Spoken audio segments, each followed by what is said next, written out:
She stood by the window early on a quiet Sunday morning. The kettle was humming gently in the background. The curtains, an old pair from years ago, hung still, faded lavender with faint floral embroidery. She hadn't touched them in months. But something about the stillness in the room felt off, as if the air itself had paused, waiting for her to notice. So she reached up and began to wipe the dust from the curtain's edge. That was when it hit her. The morning light, instead of pouring in warmly, felt distant, diffused, muted. The fabric, though soft to the touch, seemed to cast a strange hush over the space, as though it were holding back not just light, but something else. Something invisible. "Why does this room feel so stuck?" she whispered. It was clean, it was orderly. And yet for weeks now, everything had felt like it was slowly slipping, money coming in, then disappearing. Small tensions rising without reason, moments of joy arriving but not staying. She looked again at the curtains. Lavender, once her favorite. Now they seemed tired, heavy, almost sorrowful. Then she remembered what her grandmother used to say. Some colors don't just decorate your house, they whisper to your fortune. If you're not careful, they can call it away. A chill ran down her spine. Could it be that the very colors surrounding her were quietly shifting the energy of her home, of her life? And if so, what was this color saying, and what exactly had it taken with it? One yellow like morning light, warming yet scorching if overdone. If your home is filled with yellow, and your wealth still slips away like water between fingers, maybe it's not luck you've lost. Maybe it's the quiet balance between light and excess. She had always trusted yellow. In her memory, it was the color of golden steamed rice laid on the altar each new year. It was the sash her mother wore on market days and the soft light that spilled through bamboo blinds during childhood naps. Yellow to her meant safety, warmth, belonging. So when life felt uncertain, when money came and left like a breeze, when the house felt too quiet, she added more yellow. A brighter table runner, a lemon-toned cushion, even her wallet was mustard with a golden clasp. Someone once told her, yellow holds wealth in, like the earth cradling gold. She believed it, but money didn't stay. Instead, things unraveled slowly. The investment she'd hoped for fell through. A medical bill arrived, larger than expected. Her youngest son's job offer was postponed. Nothing felt catastrophic, just unsettled. As if the soil beneath her feet was gently shifting, but she couldn't tell which direction it leaned. Then one day, in the quiet of late afternoon, she sat on the sofa, bathed in the warm light of her yellow lamp, and noticed something strange. Her eyes were tired, not from age but from something else. The room, though sunlit, felt oddly dense. Her mind, normally calm at this hour, buzzed. She found herself restless, distracted by nothing in particular. It was then she remembered something her grandmother once whispered during a temple visit. Too much yellow burns the eyes. The earth can dry if you never let it rain. In Feng Shui, yellow is the voice of the earth element. It brings nourishment, grounding, and the promise of slow, enduring prosperity. Just as rice fields bloom from soil, wealth too must root before it can rise. Yellow can incubate that energy, softly, invisibly, like morning sun on quiet stone. But earth, when too dry, cracks, and yellow, when too loud, scorches. It is a color that mimics confidence, and sometimes we use it to cover what we fear. We paint our walls in golden tones, hoping to call joy home. We wear ochre scarves and gold jewelry, thinking they will pull luck toward us.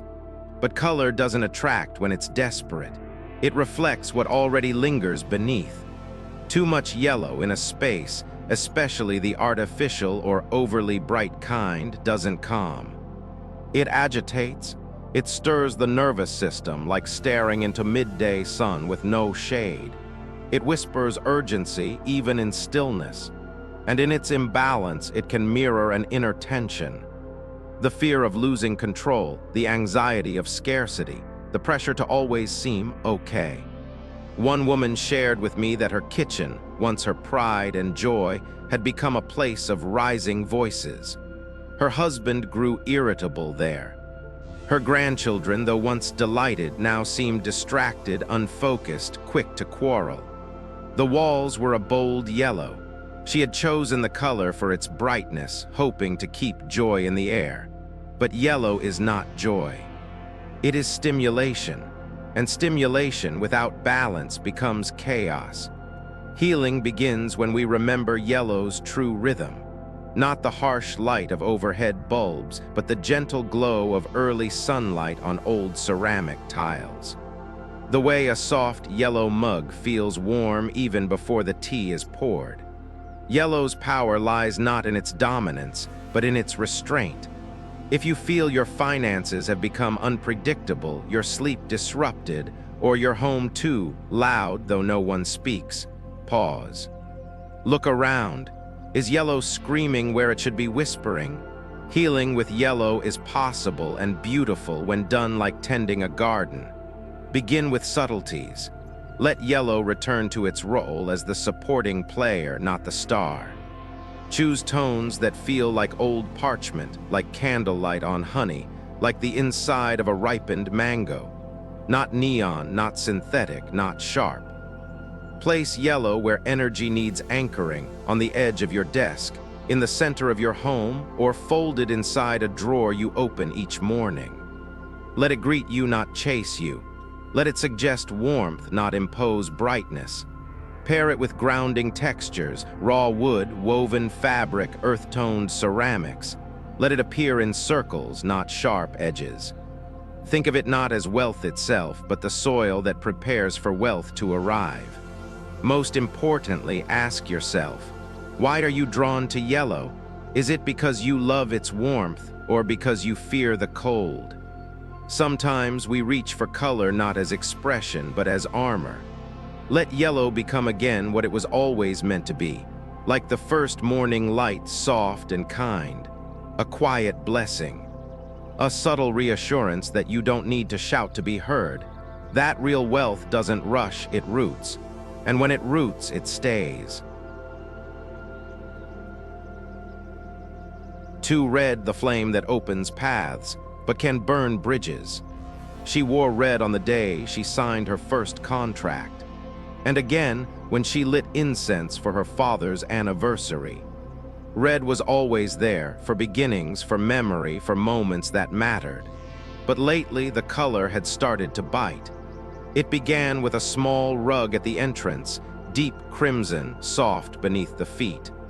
She placed it there believing it would welcome luck, just as her aunt once advised. Then came the red cushions, the red teapot, a red scarf folded near the mirror. Slowly, her home bloomed with red like a festival that refused to end. And at first, she felt powerful, awake, as if her house had found its pulse again. But soon after, conversations sharpened.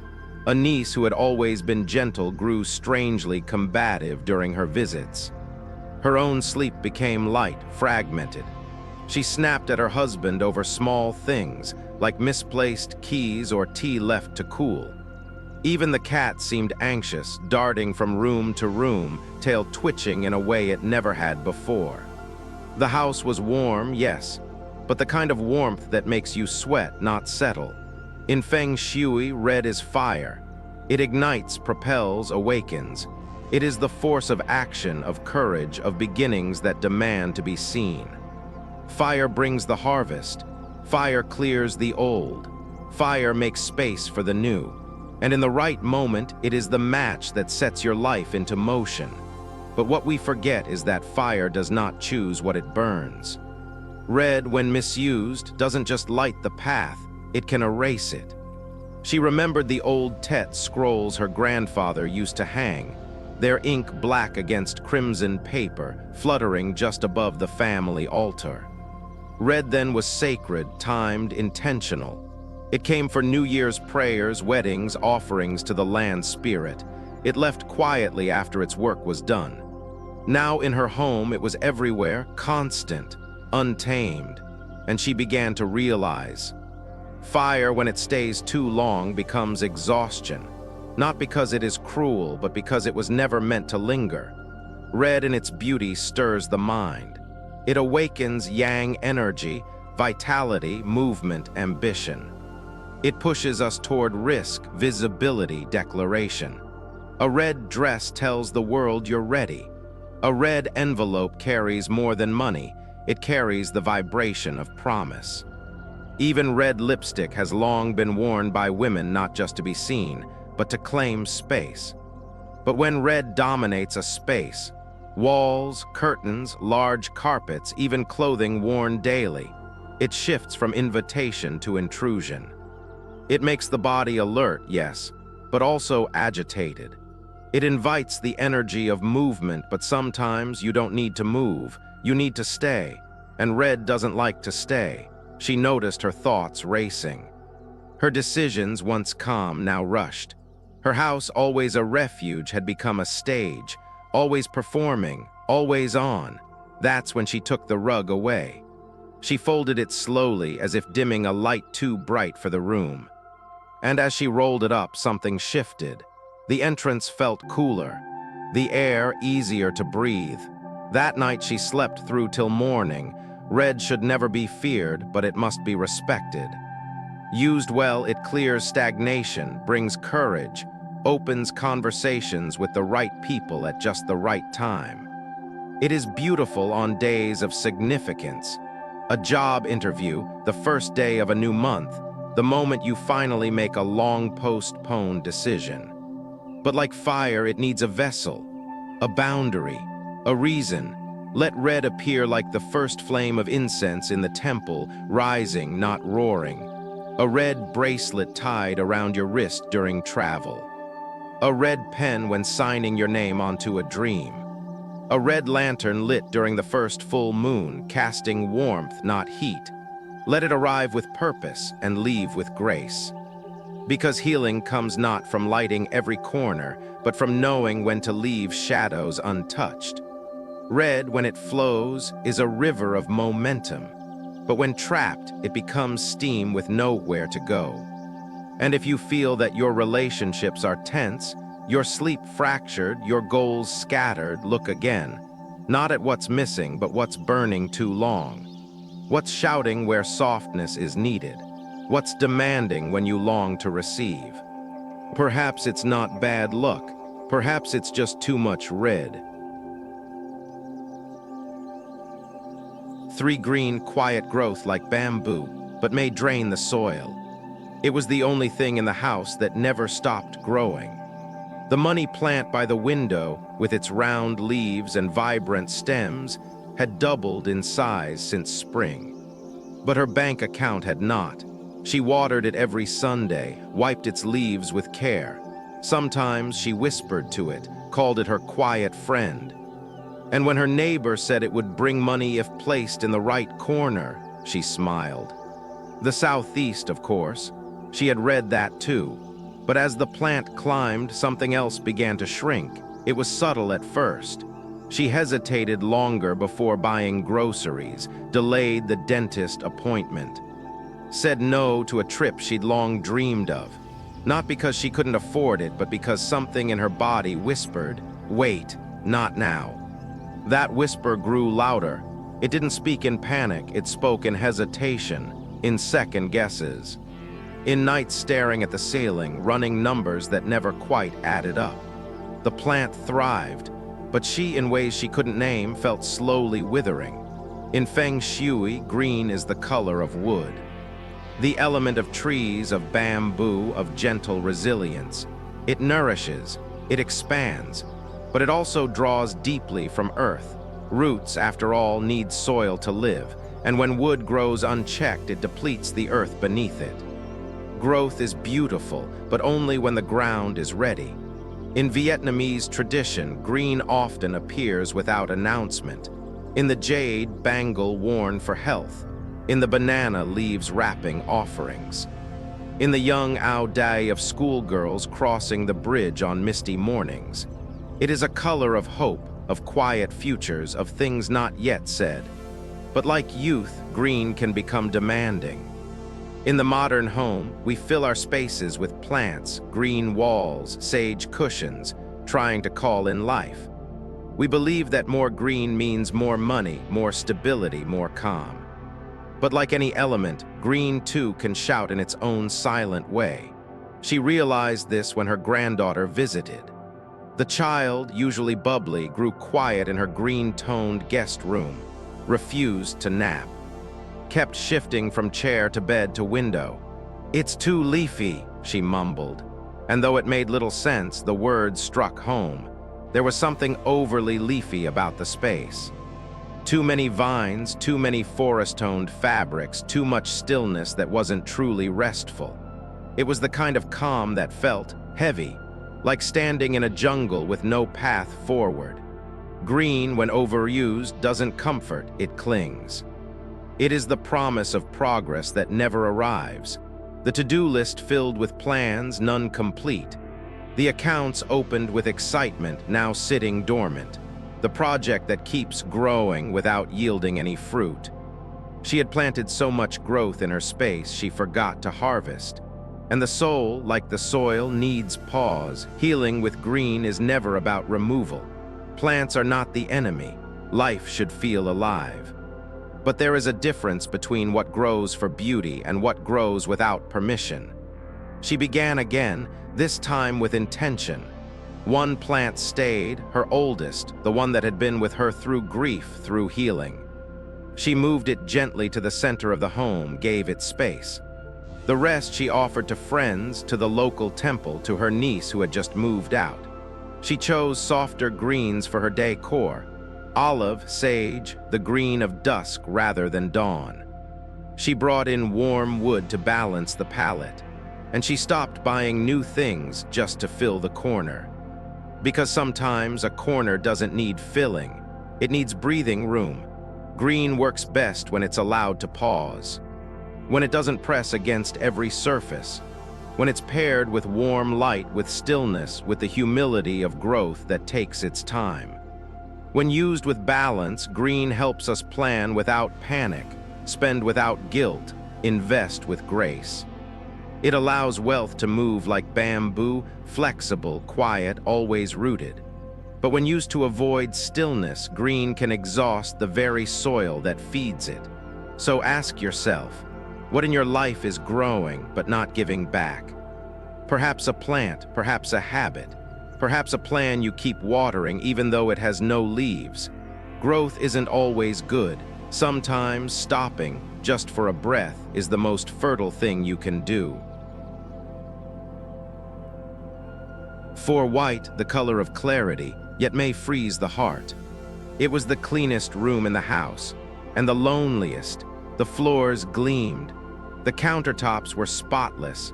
White walls, white curtains, even the vases on the shelves, all a symphony of purity. Every visitor said the same thing. So serene, so peaceful. But she never lingered there. It was her kitchen, the heart of every Vietnamese home, but it felt more like a waiting room. Conversations didn't last. Meals were shorter. The stove barely stayed warm. She had once thought it was just the age of things. Children grown, laughter moved elsewhere, silence a normal part of late life. But then came the moment she stood in that kitchen, holding a porcelain bowl under morning light, and realized the room made her feel invisible. In Feng Shui, white belongs to the metal element. It is the energy of purity, of thought, of clarity. It cuts through noise, reveals what's real, sharpens the mind. In balance, it is divine. But even clarity, when overdone, becomes cold. White does not cushion. It reveals. And not every heart is ready to be seen without its shadows. In Vietnamese tradition, white has never been neutral. It is the color of mourning scarves, of solemn altars, of rituals where we speak to those no longer with us. It is silence with memory inside. It asks us to lower our voice, not out of fear, but out of reverence. When we fill a space with white, we think we are creating peace, cleanliness, calm, and sometimes we are. But too much white, the kind that dominates, that lacks warmth, doesn't soothe. It isolates. She noticed it most during gatherings. Her daughter would lean against the wall, arms crossed. Her son scrolled his phone at the table. There was no tension, no loud arguments, just a quiet disconnection. A kind of emotional distance, like everyone was thinking of somewhere else. The kitchen looked perfect in photos, but no one wanted to be in them. That's the paradox of white. It makes things appear spacious, yet removes the sense of belonging. It can be beautiful, healing, even when paired with softness. But on its own, it creates a sterile energy. A space that says, don't touch instead of come in. In the spiritual sense, white is meant for reflection. It helps us step back, observe, recalibrate. That's why it works in meditation corners, writing desks, even small rooms where mental clarity is needed.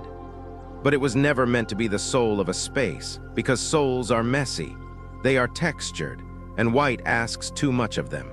She began to shift gently.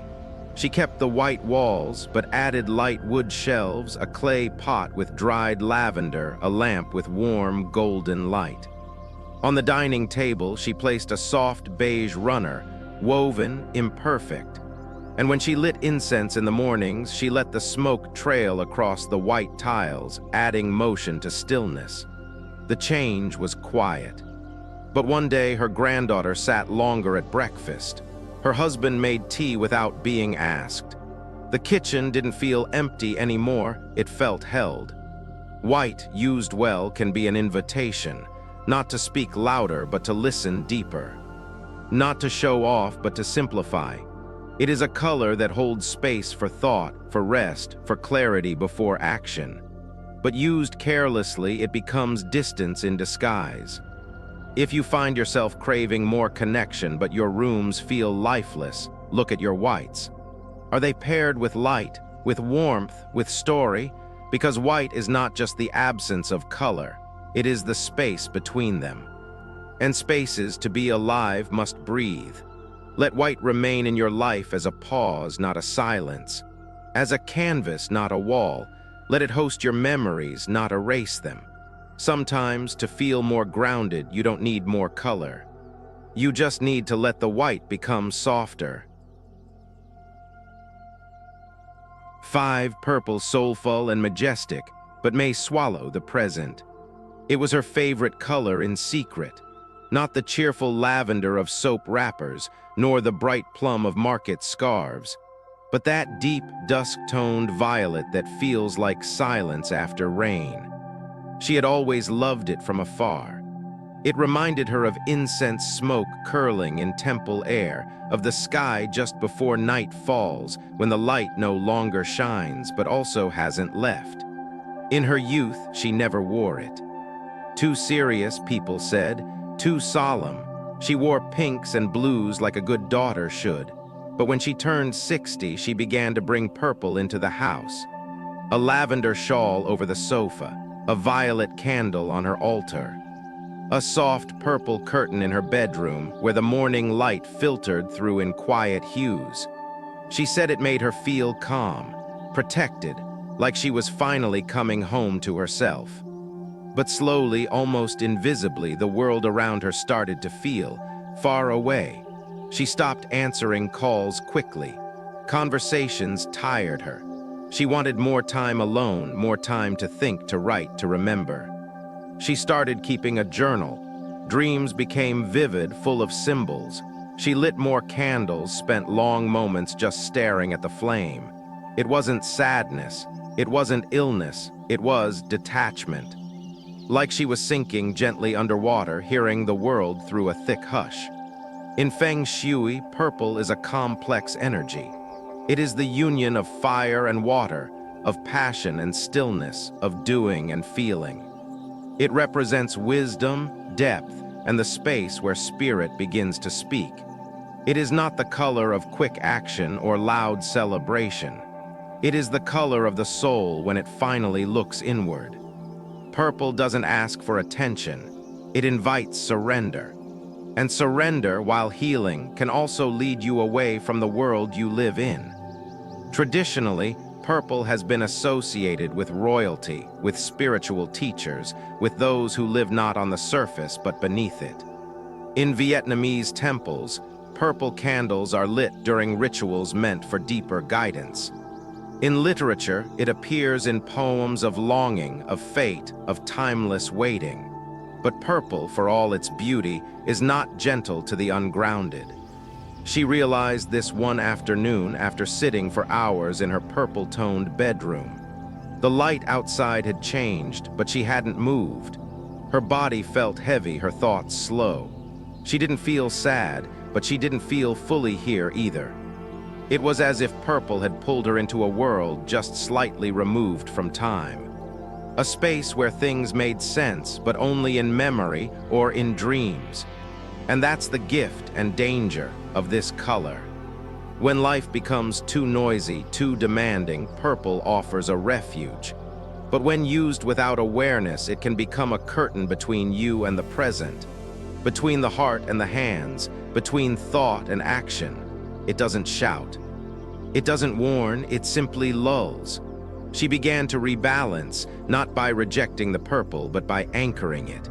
She opened her bedroom windows more often, replaced the full purple curtain with a soft gauze of white and lavender. She kept her violet candle, but placed beside it a bowl of stones from her garden, cool, grounding, real. She wore purple only on certain days, not every day. And when she did, she wore it with brown or cream to remind herself that she still walked this earth. She didn't stop writing. She didn't stop reflecting. But she made space again for the phone calls, for walks outside, for the clinking of dishes and the buzz of neighborhood life. Purple stayed, but it no longer ruled. That's the wisdom of this color. It teaches us to listen to what cannot be seen, to honor emotion, mystery, intuition. But it also teaches us the value of returning, of stepping back out of the dream. If you are someone who loves purple, ask yourself, am I using this color to see myself more clearly or to avoid being seen? Are you nourishing your spirit or escaping the day? Because purple in its highest form is not isolation, it is insight. It is the moment between breath and action, the quiet before the first step forward. Let it stay in your meditation corner, in your scarf on a day of reflection, in your journal, your prayer beads, your evening tea. Let it deepen you, but not drown you. 6. Black, the vault that protects but also traps. She had kept it for years, a black leather wallet, sturdy and unchanging. Good for money, her uncle had said.